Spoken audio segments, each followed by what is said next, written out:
પણ આવા કોઈ અદ્ભુત અનુભવ થયા છે તમને સાઉન્ડ ચેક વખતે કે એ રીતે? તમે સાઉન્ડ ચેક કરો છો એવું મને એક વખત પૂછ્યું હતું. તો ગાય સાઉન્ડ ચેક તો કરવાનું જ હોય ને કે અમને તો એમ કે તમે સીધા એન્ટ્રી કરશો પેલું ગાડીમાં બેસીને ગરબાના હોલમાં. કે સિંગરને સાઉન્ડ ચેક વગર ચાલે કોઈ વાંધો નહીં. એવા ઘણા બધા સિંગર્સ છે જેમ કે તમે તો ઘણા બધા ઓરિજિનલ્સ પણ ગાઓ છો, ઘણા બધા રિક્રિએશન્સ પણ છે. આ તો આરોપ હતો અમારી ઉપર. આરોપ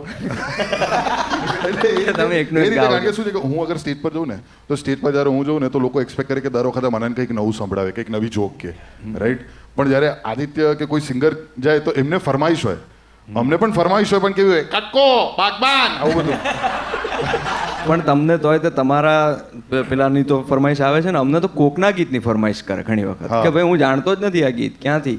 એવું થાય છે. હા એવું થાય, પેલું ગાઓ એટલે હું ખબર જ નથી આ કયું ગીત છે. આ વખતે છે ને યુએસ જશો તો આવશે ક્યારે પેલું ગાવ ને આય હાય ઓય ઓય.